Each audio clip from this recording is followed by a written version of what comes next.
হঠাৎ একদিন আমার ফোনে একটা মেসেজ আসলো। মেসেঞ্জারে ঢুকে দেখলাম মেসেজ দিয়েছে বন্ধুর ছোট বোন।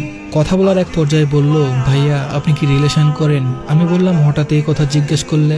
তখনও বলল, আমার এক বান্ধবী আছে আপনাকে খুব পছন্দ করে। আমি জিজ্ঞেস করলাম কে সে? বলল, আপনি হয়তো চিনবেন। পরে আমার কাছ থেকে আমার ইমো নাম্বারটা নিল। 20 মার্চ একটা আইডি থেকে মেসেজ আসলো। আইডিটার নাম নীলপরি। জিজ্ঞেস করলাম কি আপনি? বলল, আমি মেঘলা। পরে জিজ্ঞেস করলাম কোন মেঘলা? ও বলল যে আপনি কি কাউকে আপনার নাম্বার দিয়েছিলেন? তখন আমি বুঝতে পারলাম যে এটা ওই মেয়েটাই। কথা বলার এক পর্যায়ে বলল, আমি আপনার সাথে রিলেশন করতে চাই, আপনাকে অনেক ভালোবাসি। এভাবেই আমাদের রিলেশনটা শুরু হয়। রিলেশনের 5 মাস আমাদের খুব সুন্দরভাবেই কেটে যায়। প্রতিদিন আমরা নিয়ম করে কথা বলতাম। ও আমাকে ছাড়া কিছুই বুঝতো না। একদিন হঠাৎ ও আমায় রাতে ফোন দিয়ে কান্না করতে থাকে। জিজ্ঞেস করলাম কি হয়েছে? ও বলল, ওর পরিবার নাকি ওকে বিয়ে দেওয়ার জন্য ছেলে দেখতেছে। এই কথাটা শুনে আমার বুকটা কেঁপে ওঠে। আমি কি করব কিছুই বুঝতে পারছিলাম না। ও বলল ওকে নিয়ে পালিয়ে যেতে। রাত অনেক হয়েছিল। আমি ওকে বুঝিয়ে ঘুমাতে বলি, কিন্তু আমার চোখে কোনো ঘুম আসছিল না। কি করব কিছুই বুঝতে পারছিলাম না। আমি ফ্যামিলির বড় সন্তান, আমার একটা দায়িত্ব আছে। আমার ছোট ভাই বোন আছে। আমার উপর আমার মা বাবার অনেক আশা ভরসা আছে। আমি না পারছি ওকে নিয়ে পালিয়ে যেতে, আর না পারছি ওকে হারিয়ে ফেলতে। তো পরের দিন সকাল 10টায় ফোন দিয়ে কান্না করতে করতে একটা কথাই বলে, আমি তোমাকে ছাড়া বাঁচবো না, আমাকে নিয়ে যাও, চলো আমরা পালিয়ে যাই।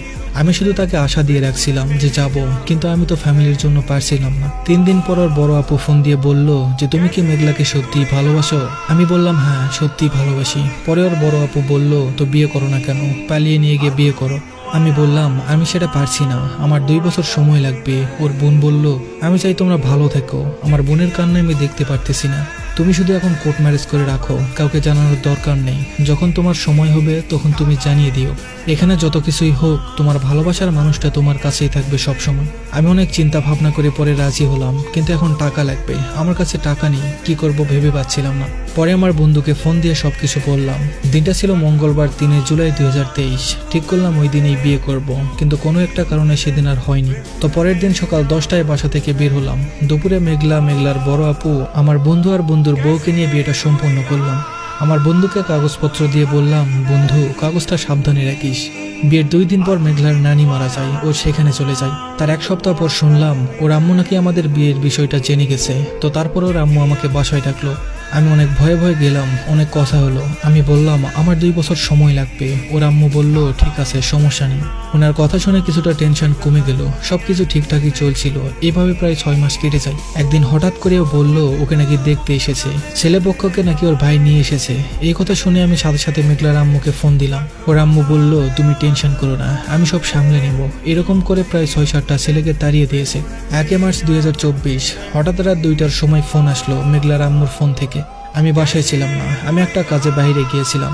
ফোন দিয়ে বলল মেঘলার ভাই আব্বু নাকি ওকে জোর করে ফুফাতো ভাইয়ের সাথে বিয়ে দিয়ে দিয়েছে। এই কথাটা শোনার পর আমার মাথার উপর যেন আকাশ ভেঙে পড়ে। সেদিন কতটা কষ্ট নিয়ে আমি বাসায় ফিরেছিলাম সেটা শুধুমাত্র আমিই জানি।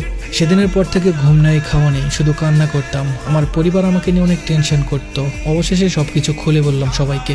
আমার কান্না দেখে আমার পরিবারের প্রত্যেকটা মানুষ কান্না করেছে। আমার মা বাবা শুধু একটাই কথা বলতো, তুই কিছু করিস না বাবা, আমরা ছেলে হারালে কখনোই কিন্তু ছেলে পাবো না।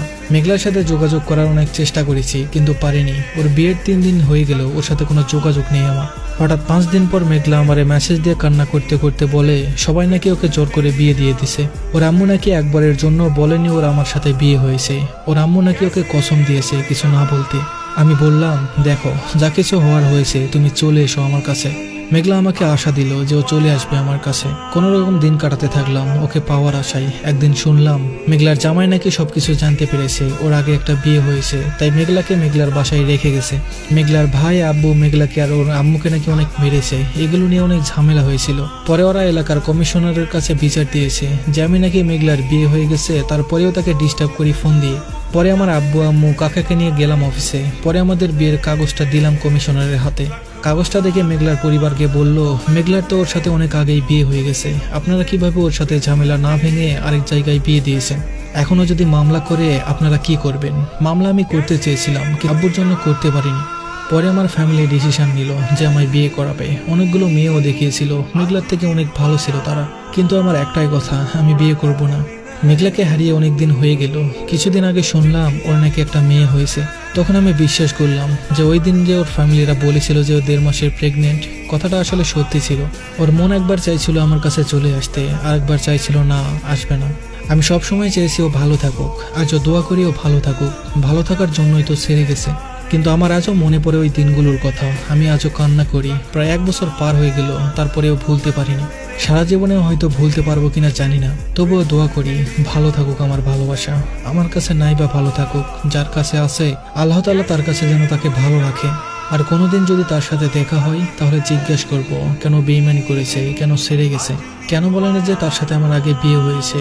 আর কিছুই বলতে চাই না, শুধু এতটুকুই বলতে চাই আমাকে এভাবে না ঠকালেও পারতে।